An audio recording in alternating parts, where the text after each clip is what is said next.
amici bellini, ricapitoliamo. Ecco, cerchiamo di ricapitolare perché qua l'entusiasmo va bene per il Napoli perché abbiamo rosicchiato quello che è successo ieri. Iscrivetevi prima al canale, iscrivetevi un attimo al canale e lasciate un like perché i miei amici mi hanno fatto una sorpresa. Sono arrivate le pizze. Sembra un caso, e invece no, sapete benissimo di cosa si tratta, ma faremo un unboxing quando potrò tornare a casa a fare tutte le cose come si deve, facendo un confronto con la replica, poi c'ho l'amico la replica della replica, insomma faremo un confronto. Quindi iscrivetevi al canale perché sennò ve lo perdete, vi cliccate sulla campanella, lasciate like, eccetera, eccetera. Il confronto va fatto con queste sorelle che io veramente non capisco. Allora, a partire da un presupposto che ho letto varie cose sui vari tweet su Twitter, è il perfetto connubio di tutti gli universi che si incontrano, si incrociano, perché si passa da un universo all'altro. Tu leggi, "Oh, ma quello era fallo su Chiesa, poi dopo lo stesso, se leggi i commenti dici sì, però quello non l'ha proprio toccato, quindi l'intervento è fallo e questo vale per Juventus Inter, ma vale anche per il Milan perché si vede, gira quel replay della mano di Loftus-Cheek, però se fai vedere quell'altro replay si vede che la palla gli sbatte sul petto e poi sul gomito. Quindi vediamole tutte un pochino le inquadrature e lo dico anche per quello che riguarda le cose del Napoli. È facile indignarsi per la posizione che non si vede di Rachmani, che c'è Ederson, eccetera, eccetera, ma se poi voi tirate delle linee precise, il culo di Ederson sta probabilmente in linea con il piede di Rachmani e con il piede dell'altro dell'Atalanta che poi alla fine era un millimetro. Quindi non gridiamo allo scandalo per le cose che non c'è niente di gridare, su cui non c'è niente da gridare. E quando succedono gli episodi grigi, perché di episodi grigi si tratta, cerchiamo di analizzarli un po' a 360 gradi, altrimenti facciamo i tifosi. Togliamoci la sciarpa quando dobbiamo fare le cose arbitrali, quando poi dobbiamo parlare delle cose. Io mi toglierei la sciarpa anche quando dobbiamo fare l'analisi, perché è un pochino più serio fare l'analisi senza essere avviliti dall'essere tifoso, ma facciamo il possibile. Per esempio, che la Salernitana batta la Lazio. Ora, non è che la Salernitana riesce ad essermi così simpatica, però Maestro Sardi che perde 3 punti, questo è un upset. Questo qua è un upset importante e non mi ricordo se ve l'avevo già detto. Se non ve l'avevo detto chiedo perdono e ve lo dico adesso. E adesso è facile dirlo, ce lo dici adesso. Però a me la Roma fa un po' più paura della Lazio. E adesso lo dicono anche i punti, ma in generale quello che era il discorso che volevo farvi, o che spero di avervi fatto, perché adesso io non sto capendo niente, non ho le mie cose, veramente non si capisce niente. Però la Roma dipende dallo stato di forma della rosa che ha presente all'interno della rosa dei campioni che possono risolvere le partite. Mourinho, se riesce ad avere a disposizione giocatori che stanno come Dybala, come Pellegrini, come Lukaku, lo stesso Sanchez, la difesa è bene o male collaudata, Smalling qualche gol te lo fa, Spinazzola se sta in forma, insomma è una squadra che ha delle potenzialità. La Lazio invece, se vai poi a scavare in tutte le situazioni, visto che Immobile sta in una fase calante, Zaccagni così e così, a centrocampo sì, aver perso però Milinkovic-Savic è tantissimo e senza Luis Alberto sembra che la luce non si accenda altrettanto fulminariamente, ecco, quindi non. La Salernitana fa 1,59 di XG. A proposito, max XG e minimo XG che ci porta a parlare di tutte le partite di recap. Non posso farvi vedere delle immaginette simpatiche, ma io sto studiando. Il like è perché io mi metto a studiare anche a Napoli. Che si fa? Non posso mica abbandonare. Max XG lo fa il Sassuolo, 2,98 considerando understat.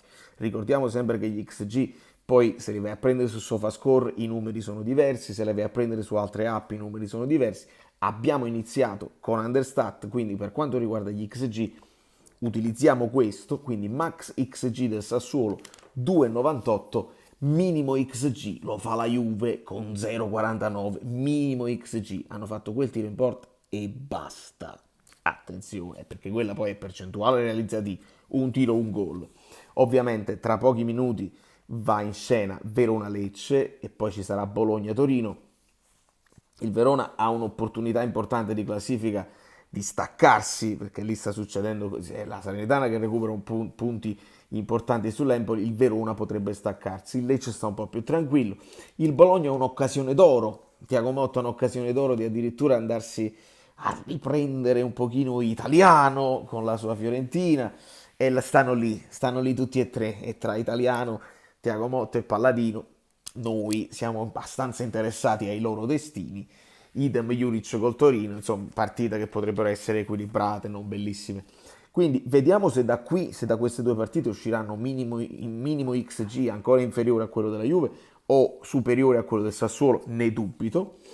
E andiamo a sviluppare le partite velocemente, insomma. Quindi la Lazio ci arriva a 1,85 di XG, però consideriamo sempre che c'è il rigore e consideriamo sempre che Immobile sempre là lo tira e nessuno dei portieri si butta di là. Oramai con Immobile è gol, almeno buttatevi sulla parte come Insigne che lo buttava sempre di là. Buttatevi dalla parte, è la solita parte, a incrociare forte, spesso angolatissimo, molto spesso nemmeno angolato. Lo prenderete un rigore, prima o poi lo potrete prendere. Ma dobbiamo segnalare una traversa della Salernitana con Boine perché si rende subito pericoloso. Il rigore di Immobile, il tap-in di Castanos semplice e poi Candreva che prende altre opportunità pazzesche di segnare e si rende pericoloso, fa uno dei gol dei suoi, una botta senza precedenti, come è bello quando la palla è quasi ferma, si muove ma puoi leggere i loghi insomma della palla e Provedel ci prova ma poi prende un effetto finale, la botta di Candreva proprio siamo alle solite e quindi la Lazio perde con la Serenità, che è il primo upset importante. Non è un upset che il Napoli vinca con l'Atalanta, ma visti i chiari di luna ce lo prendiamo e gli diamo il benvenuto. Quindi Napoli che si porta a 24 punti, ne abbiamo parlato estensivamente. Vi avevo detto questa cosa perché qualcuno me lo scriveva nei commenti e ringrazio chi è stato attento e si ricorda tutte le cose. Mazzarri all'esordio non perde. Vabbè, comunque andiamo avanti. Che poi adesso, incontrando l'Inter, perché dopo spiegheremo l'approfondimento sull'Inter, già questo qua. Sì, il Real Madrid è chiaro, ma il Real Madrid lo approfondiamo domani. Adesso parliamo di campionato. Il Milan riesce a battere la Fiorentina e si porta a 26. Quindi sul Milan non recuperiamo niente. E questa è la riflessione che dobbiamo fare tra di noi, perché i ragazzi devono puntare allo scudetto. Mazzarri invece deve pompierare, deve dire non esiste proprio. Tra di noi dobbiamo essere onesti e dobbiamo dire che sì, 8 punti, che adesso abbiamo 8 punti dall'Inter, non è il problema del punteggio, che poi il punteggio si può accorciare, si può allargare, come è successo l'anno scorso con noi. Il problema è il numero delle squadre. Se c'hai 3 squadre davanti, può crollare una, possono crollare addirittura due, l'altra però va avanti. Cioè è questo che dobbiamo capire che è difficile, anche se tu fai un autentico miracolo sportivo facendo salire la tua media punti a cose pazzesche, oltre i 2.4, 2.5, che è già impossibile, calcisticamente impossibile. Devi anche aspettare che le altre cadano. Allora, la Serie A si può dire che è scarsa, adesso venite a me che è scarsa perché se guardiamo la partita di cartello Juve-Inter, la prima contro la seconda, lo possiamo dire che è scarsa la Serie A senza fare l'esame a nessuno. Per me è scarsa. Allora, considerando che la Serie A è scarsa, uno può avere anche delle speranze, ma devono succedere troppe cose contemporaneamente a troppe squadre. Per esempio, non è successo a Juve e Inter come era auspicabile, però il Milan comunque vada, non una partita straordinaria, perché se andiamo a vedere poi gli XG, c'è un sito dove porta 1.78 per il Milan e 1.69 per la Fiorentina, un altro è 1.69 per il Milan e 1.87 per la Fiorentina. Insomma, c'è abbastanza equilibrio, però se consideriamo che il Milan ha il rigore con Teo e così la sblocca, crea più la Fiorentina di XG, azioni un po' più pericolose per la Fiorentina, Nico Gonzalez che ci prova in tanti modi e così. Però io segnalo tante parate di Terracciano perché soprattutto nel primo tempo il Milan si è reso pericoloso più volte con Terracciano protagonista importante. La cosa di Loftus-Cheek, ve l'ho detta, non dobbiamo gridare allo scandalo per queste cose qua, ci sono altre cose più scandalose su cui ci dobbiamo assolutamente confrontare. E quindi il Milan, comunque vada, resta lì. E quindi ci stacchiamo un pochino, non tantissimo, un pochino dalla zona insomma del quinto posto dove adesso si appaia la Roma che sta a 3 punti da noi, quindi non possiamo stare nemmeno tranquillissimi. Velocemente andiamo su Cagliari-Monza che è stata una partita anche lei abbastanza equilibrata, 1-1. Ancora un tap-in, ancora Dossena che fa un altro gol per il Cagliari. È stata la partita dei corner, perché poi da corner succedono altri pericoli, succedono altre parate di Gregorio, dello stesso Scuffet.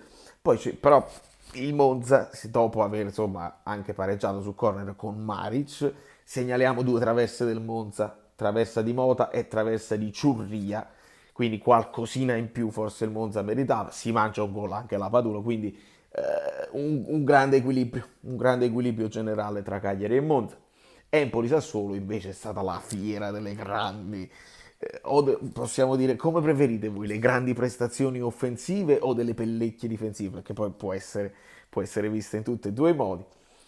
Segnano gli ex, segna Caputo ex, ovviamente ex Sassuolo per l'Empoli sul rigore, segna Pinamonti ex Empoli per il Sassuolo, poi porta in avanti il Sassuolo Enrique, poi c'è il gol di Fazzini, se non sbaglio il primo gol in Serie A in campionato per Fazzini, poi c'è il rigore di Berardi e Berardi prende anche un palo, quindi stava già legittimando un pochino di più Sassuolo, la cura Andreazzoli che sì, tutto quello che vuoi tu, ma alla fine prendono 4 gol e noi non siamo riusciti a farne nemmeno mezzo, ancora Kovalenko in una mischia che poi verrà anche deviata da Vigna, così per questo risultato clamoroso di 3-3, ma Berardi addirittura di destro nel finalissimo porta sul 4-3 per il Sassuolo il risultato finale. La cura Andreazzoli funziona solamente con noi. Frosinone-Genova, anche questa si conclude all'ultimo respiro. Gol di Sule, io lo guardo e dico, caspita, ancora una volta Sule che fa un gran gol. Però là un pochino il portiere del Genoa, un po' una pellecchia la fa, bisogna dirlo. Quello che invece è il gol più bello di tutta la giornata e forse di tutta la Serie A, perché è un gol alla Recoba, per quelli che hanno l'età che bisogna avere, è un gol alla Recoba, al volo di sinistro con un effetto incredibile, e Malinowski finalmente, uno che quel sinistro, questi tipi di colpi ce li può far vedere, il pareggio di Malinowski è questo che prenderà anche un legno, e poi nel finalissimo Monterisi al 94esimo per il 2-1 del Frosinone, risultato molto pesante. Il Frosinone continua a essere frizzante, forse la sorpresa più eclatante del campionato. La Roma che si riavvicina ovviamente a noi, che si porta a 21 punti, così, però in realtà va in vantaggio subito. Mancini aveva avuto prima un'occasione, io Mancini il fantacalcio non l'ho messo perché dicevo questo prende un'altra ammonizione sicuramente, perché l'Udinese spinge fisicamente e le occasioni le crea, ma invece in questo caso Mancini di testa il gol lo fa e io non lo metto, come non ho messo Kvar per scaramanzia, si sappia assolutamente. E, e poi Toven, insomma, l'Udinese spinge un pochino, riesce a raggiungere il pareggio, poi però esce fuori un pochino di qualità. Dybala e Lukaku fanno degli scambi veloci, Dybala in gol e in gol anche il Shaarawy con un gol alla Insigne, si può dire, il classico tiro a giro senza nemmeno controllare. Insigne ne ha fatti parecchi di queste qua, e il Shaarawy Insigne, due giocatori molto simili tecnicamente. E questa è stata la Roma, dopodiché si arriva alle note che possono essere dolenti o meno, ma tra Juve e Inter io ho guardato un pochino in TV, dopodiché ho guardato gli highlights. Ora sappiate anche una cosa, voi in Italia, quelli che sono in Italia, siete anche un po' penalizzati, vi devo dire la verità, io capisco perché poi i commenti non sono granché, perché se guardate gli highlights che avete a disposizione voi sono di 3 minuti massimo. Io con la fortuna di Paramount Plus e con tutte le cose su YouTube stesso, voi non li trovate, ma io sì, e trovo gli highlights estesi che arrivano fino a 15, 18, ma che dico 18, anche 18 e mezzo minuti dove si vedono molte più cose, molte più azioni. Quindi se voi guardate solo 3 minuti di highlights, nemmeno tutte le azioni vedete. Quindi è un lavoro un po' lazy da parte della Serie A e da parte di Sky o di DAZN, così, che fanno le cose stringate e stringate. Almeno Paramount Plus ci concede quando io mi guardo gli highlights, per questo ci voglio 4-5 ore per fare questo video di recap, perché sono highlights più completi. Degli highlights di Juventus Inter abbiamo visto più sostituzioni che altro, abbiamo visto replay, abbiamo visto tutte le esultanze di Vlahovic, che ha fatto 5-6 esultanze in una. Tutto contento, così poi ha detto calma calma, poi ha detto no ci sto io, poi ha detto fatemi sentire, poi ha detto parlate, parlate, parlate. Ha fatto tutte le esultanze possibili, polemiche di personalità, di grande rabbia, le ha fatte tutte lui. Però c'è da dire che Vlahovic recupera un bel pallone, c'è la pellecchia di Dumfries, diciamolo, che la stoppa male. Quindi c'è l'errore di Dumfries, lo sfrutta la Juventus. Questo è quello che dovremmo essere bravi, siamo stati bravi noi a fare con l'Atalanta, sfruttare l'errore del rinvio di Carnesecchi, lo devi sfruttare e devi punire. La Juventus punisce, Chiesa, Vlahovic, gol, dopodiché Lautaro però risponde subito e quindi parte proprio da Dumfries, Barella, Thuram che fa un bel movimento a smarcarsi da Bremer, Lautaro fa un gol un pochino forse più difficile di quello che fa Vlahovic, 1-1. Dopodiché ho visto pochissima roba, qualcosina dell'Inter, perché portiamo alla fine 4 tiri in porta dell'Inter, 1 della Juventus, quindi l'Inter 4 tiri in porta li fa, l'Inter fa il 65% di possesso palla, l'Inter fa 751 passaggi. Ora è stato sterile questo possesso palla? Probabilmente sì, per una squadra, ma stai giocando contro una squadra che ti fa giocare male, che è la Juventus. Anche l'Inter è una squadra che sa aspettare e ripartire con forza, con la sua fisicità e velocità.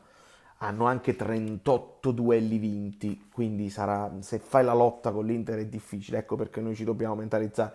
È chiaro, è plausibile che il Napoli vorrà fare la partita, siamo anche in casa, quindi ecco il trappolone l'avete vista la classifica? Se vedete la classifica del Napoli in trasferta, il Napoli è primo in classifica, anche con Garcia, anche con Garcia.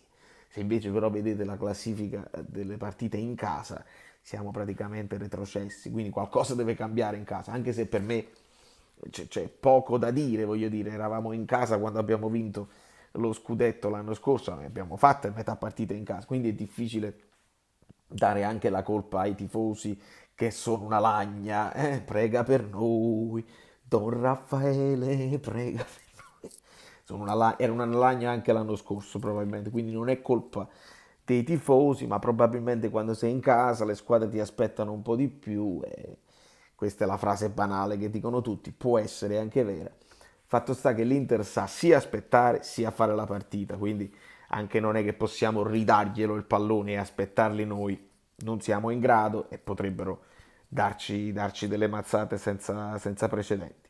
Quindi stiamo in campana, voi lasciate i like, se voi lasciate i like andrà tutto bene, questa è la verità, basta lasciare i like, basta ringraziare Tore Falanga per l'aiuto che mi sta dando insieme agli amici di We Like per le copertine in trasferta, perché altrimenti io sarei perso assolutamente.